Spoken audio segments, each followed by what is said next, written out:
Petite incursion aujourd'hui dans le monde du MMA.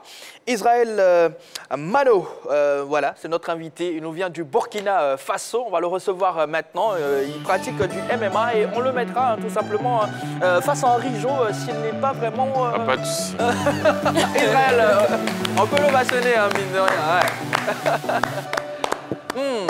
En tout cas, on n'a pas l'habitude de recevoir des pratiquants de MMA. Ok. On aurait aimé aussi vous avoir un peu plus tôt, mais mieux vaut tard que jamais. Ouais. Bonsoir. Bonsoir. Israël, comment allez-vous? Je vais super bien.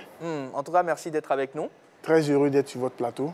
En face, Yellow Blémonde et Henri-Joël Bois, qui me fatiguent tout le temps. Du coup, ah bon? Ouais, oui, ouais. Très fort. Très rapide. Ah oui. Hein. Oui, je vais vite. Encore une fois, bienvenue sur notre plateau et surtout bienvenue en Côte d'Ivoire. Merci beaucoup. C'est la première fois? La troisième fois. La troisième fois, vous aimez bien la Côte d'Ivoire? Oui, et la Tchéquie, je suppose? Oui, beaucoup. Beaucoup? Oui. En tout cas, je n'ai pas encore goûté le poulet flambé. Je viens bientôt au Burkina. Ok. Alors, comment vous vous décrivez personnellement, Israël? Alors, Israël Mano est le benjamin d'une famille de 6 enfants, passionné d'arts martiaux. Et papa et maman ont pratiqué les arts martiaux, donc c'est ça qui a influencé Israël Mano. Et Israël Mano est fan de Jean-Claude Van Damme et de Bruce Lee. Allez, tout simplement. En 2015, vous êtes élevé au rang de chevalier de l'Ordre du Mérite de la Jeunesse et des Sports par le président burkinabé d'alors. Comment vous vivez ces moments-là? Alors, ce fut de très beaux moments et une récompense après tant d'efforts. Et cette récompense est venue booster mon mental et afin de m'amener à faire mieux. Et c'est vrai qu'après 2015, cette récompense-là m'a poussé à me repousser moi-même au-delà de mes limites. Et en 2019, j'ai été champion du monde de Vovinam Viet-Wedao. C'est vrai qu'on reviendra un tout petit peu sur les distinctions et autres. Yellow? Je voudrais savoir comment s'est faite la transition entre Jean-Claude Van Damme, les parents dans les arts martiaux et le MMA. Alors, bon, pour la petite histoire, on va dire que j'ai commencé par le Vovinam Viet-Wedao à l'âge de 10 ans, mais c'est vraiment à partir de 12 ans que j'ai vraiment pris goût aux arts martiaux parce que, comme on le dit en jargon africain, il y avait un corps dans le quartier là, qui nous faisait beaucoup la force. Donc, il nous menait vraiment la vie impossible. Et un jour, 2 de mes camarades et moi, nous avons décidé d'aller en découdre avec lui. Et lorsqu'on est arrivé, mes 2 camarades ont fui me laisser. Et j'étais seul contre lui. Ouais. Et ce jour-là, il m'a frappé. Il m'a même humilié, j'allais dire. Et c'est à partir de ce moment-là, j'ai décidé de mettre beaucoup plus de sérieux dans la pratique des arts martiaux. Et j'attendais juste le temps de bien apprendre pour prendre ma revanche contre ce dernier-là. Et pas une revanche, mais j'allais dire faire justice à tous les enfants de ce quartier à qui il faisait la force. Ouais. Voilà, et 3 années plus tard, voilà, l'occasion est venue et voilà, on s'est affrontés. Et là, je l'ai frappé. J'ai rendu justice aux enfants du quartier. Et voilà, on est devenus des amis. Ouais. Il y a eu un respect qui s'est placé entre lui et moi. Voilà. Tout simplement. Alors, vous avez touché au judo, à la lutte traditionnelle, à la lutte olympique, la boxe thaï, le kung-fu wushu et bien d'autres. Vous vous arrêtez où, j'ai envie de dire, et derrière, à quel sport vous n'avez pas touché? Parlant bien sûr d'art martial. J'ai pas touché à très peu de sport, hein, très peu de sport, peut-être on va dire peut-être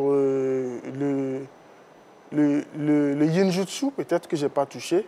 Sinon, j'ai touché à une 15aine d'arts martiaux parce que pour faire le MMA, il faut un maximum de technique, il faut un maximum d'arts martiaux, de connaissances sur les arts martiaux, parce qu'il ne suffit pas d'être un bon boxeur uniquement ou un bon lutteur pour pouvoir faire du MMA. Ce n'est pas suffisant. Il faut avoir plusieurs connaissances, plusieurs réflexes pour pouvoir faire du MMA. Alors, c'est plus de 45 médailles, ou si vous voulez, distinctions. Oui. Comment on arrive à avoir tout ça? Et revenez un tout petit peu, c'est vrai que vous avez parlé de 2019, mais parlez-nous de certaines médailles qui vous ont marqué. C'est vrai que toutes les médailles se valent pour vous, je le dis comme ça, je ne dis rien. Alors, bon, pour parler des distinctions majeures, je vais parler de de ma première participation au championnat d'Afrique en 2015, voilà, où j'ai été sacré champion d'Afrique de Vovin-Namdiat-Vodao. Ça a été une année très belle parce que à la même année, je passais mon baccalauréat et ce n'était pas évident de juguler études et sport. Et cette médaille-là m'a beaucoup apporté au pays, m'a beaucoup apporté sur le plan personnel, mais également j'ai réussi à représenter mon pays. Et c'est la même année où j'ai été fait chevalier de l'Ordre du Mérite et de la jeunesse des sports. Donc cette médaille-là représente beaucoup de souvenirs, beaucoup d'efforts pour moi. Est-ce que vous pensez que le MMA est assez représentatif au Burkina Faso? Parce que quand on me dit Burkina Faso, je pense directement à Iron B. J'entends moins de noms dans tout ce qui est force, sport de force, d'arts martiaux. Donc est-ce que vous pensez que le MMA est représenté ou représentatif au Burkina Faso? À l'heure actuelle, oui. Le MMA n'est pas assez représentatif au Burkina Faso parce que déjà, il n'y a pas de fédération de MMA au Burkina Faso. Okay. Et raison pour laquelle même j'ai souffert parce que quand je faisais toutes ces disciplines-là, j'ai beaucoup reçu de critiques parce que beaucoup ne me comprenaient pas, parce que beaucoup trouvaient que j'étais dispersé. Voilà, c'est toi qui fais du judo, c'est toi qui fais du karaté. En fait, qu'est-ce que tu veux? Concentre-toi sur une seule discipline. Mais c'est au fur et à mesure que les gens ont commencé à me comprendre. Mais je pense qu'avec déjà les accomplissements que j'ai pu faire, je pense que j'ai levé quand même le voile sur le MMA au Burkina Faso. Du coup, vous entraînez au Burkina ou hors du... Je m'entraîne hors du Burkina, je m'entraîne précisément au Royaume du Bahreïn. Okay. Voilà, et où il y a des coachs très expérimentés en la matière. Ouais. Allez, vous êtes sur la 3, l'émission c'est la grande team et le programme c'est du lundi au vendredi de 20h30 à 22h. Aujourd'hui notre thème, notre question LJT, notre thème phare, oui, concerne le mondial Qatar 2022.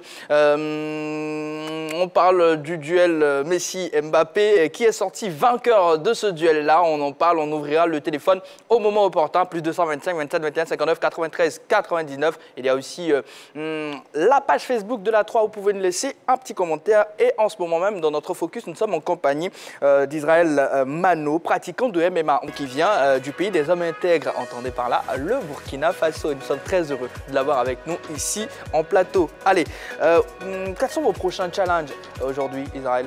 Alors, mes prochains challenges, on va dire, à court terme déjà, c'est me préparer pour mon prochain combat. Pour l'instant, il n'y a pas de date, mais je me prépare activement pour ce combat-là. Pas de date, mais est-ce que vous connaissez l'adversaire? Non. Non plus? Toujours pas aussi. C'est en termes de ranking comme oui, à la boxe? Oui, en termes de ranking.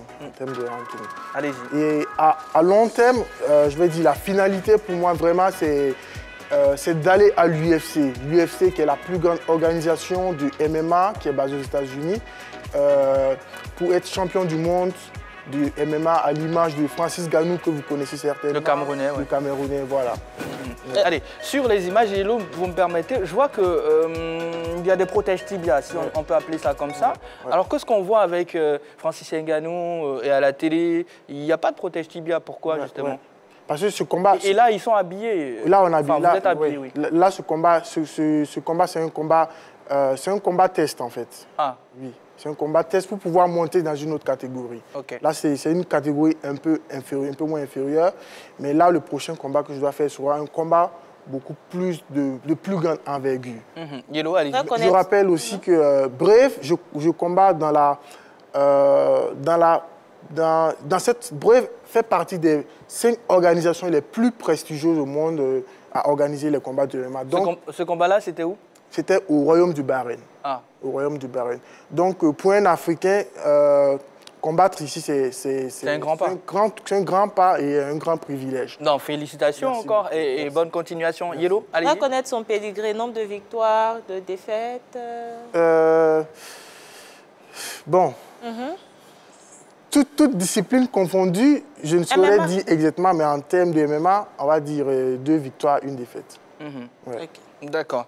On peut lire aussi hein, dans votre pressbook que vous voyagez. Vraiment, là, vous êtes au Royaume du Bahreïn, comme vous l'avez dit, mais vous n'avez pas lésiné sur les moyens pour aller au Sénégal, pour aller apprendre la lutte. Ouais. C'est quoi l'importance, justement, de ce voyage-là? C'est important de voyager, c'est important de s'acclimater, comme je le disais, à l'environnement de combat, parce que le MMA, comme je vous le disais, ça demande beaucoup de connaissances dans plusieurs arts martiaux. Donc, raison pour laquelle je me suis rendu au Sénégal pour pouvoir m'entraîner avec les lutteurs sénégalais. Vous savez que c'est les meilleurs en termes de lutte. Donc, je me suis rendu là-bas afin de me perfectionner davantage. C'est vrai que j'ai fait de la lutte, mais je suis allé là-bas pour me perfectionner davantage et voilà, Pourquoi développer. pas la lutte romaine, par exemple? Oui, j'ai fait un peu de lutte romaine aussi également. Allez, Israël Mano, là où j'aimerais vous emmener, où trouvez-vous les moyens, justement, parce que on a ouï dire sur ce plateau qu'il n'y avait pas de fédération, alors que, ma foi, ce n'est pas aisé de se mettre à 100%, de se consacrer à 100% dans un sport qui est peu connu sous nos cieux, n'est-ce pas? Effectivement, alors mon problème... Donc, en gros, quelles sont vos difficultés? Bon, alors, les difficultés sont d'ordre voilà, financier, parce que ce n'est pas évident de pouvoir effectuer les déplacements, les voyages que je fais et tout. Il faut savoir que ces dernières années, j'ai beaucoup investi dans ma carrière et heureusement, j'ai le soutien de ma famille, mais aussi de quelques mécènes aussi qui croient en moi et qui essaient de me soutenir.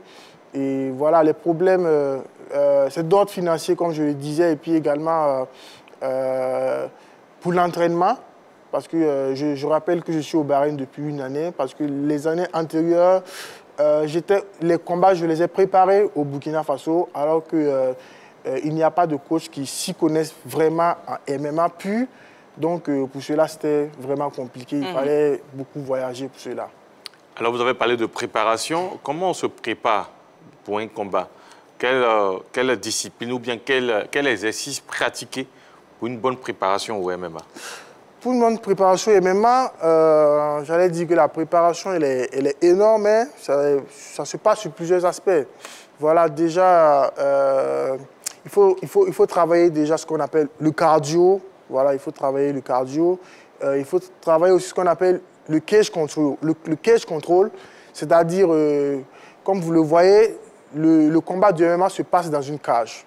Voilà, dans cet environnement. Donc, il faut s'habituer. Si vous n'avez pas de cage, si vous n'avez pas de cage pour vous entraîner, et si c'est votre première fois d'aller là-bas, ce n'est pas évident que vous vous en sortez. Donc, il faut que vous vous habituez à ce qu'on appelle le cage control et pour vraiment développer les réflexes. Ouais. Alors, que répondez-vous à ceux qui pensent que le MMA est un sport dangereux? Parce qu'on peut voir aussi hein, ici, à la télévision, des combats où il y a du sang. Clairement, il faut le dire, il y a du sang. Il y a des prises. Tant que l'athlète ne tape pas, le combat se poursuit alors que il saigne, tout simplement. Ouais. Oui, c'est normal. C'est normal pour des personnes profanes qui ne s'y connaissent pas vraiment. Sinon, le MMA n'est pas... C'est vrai, il est dangereux. Ah. Tout comme les autres sports. Le rugby, par exemple? Comme le rugby également. Mais c'est pas pareil. Oui, mais voilà, mais comparé à, par exemple, la boxe, je dirais que c'est moins dangereux. Par rapport à la boxe? Si, parce qu'au niveau du MMA, il y a plusieurs manières de gagner. On n'est pas obligé de frapper son adversaire. Tu peux soumettre ton adversaire soit avec un étranglement ou avec une clé. Voilà. Et au niveau du MMA aussi, lorsque l'arbitre peut arrêter un combat, lorsque l'intégrité physique de l'adversaire est menacée, l'arbitre peut arrêter. Lorsque l'adversaire aussi ne se défend plus, l'arbitre arrête immédiatement. Pourtant, au niveau de la boxe, voilà, on va lui donner 10 secondes pour pouvoir revenir à ses esprits. C'est vrai qu'il y a les jeux de ponge aussi. Au niveau de la boxe, tout est centralisé sur la tête uniquement. Le fait d'accumuler les coups... pour vous, c'est plus dangereux? C'est plus dangereux. Mais est-ce que vous avez déjà traîné des blessures au cours ou après un combat de MMA? Si, j'ai déjà eu des blessures au niveau de l'arcade. Bon, mais j'ai la chance de cicatriser très rapidement, donc voilà. Donc c'est que l'arcade sourcilière? Oui. Okay. Ouais. Un mot sur vos modèles dans le domaine.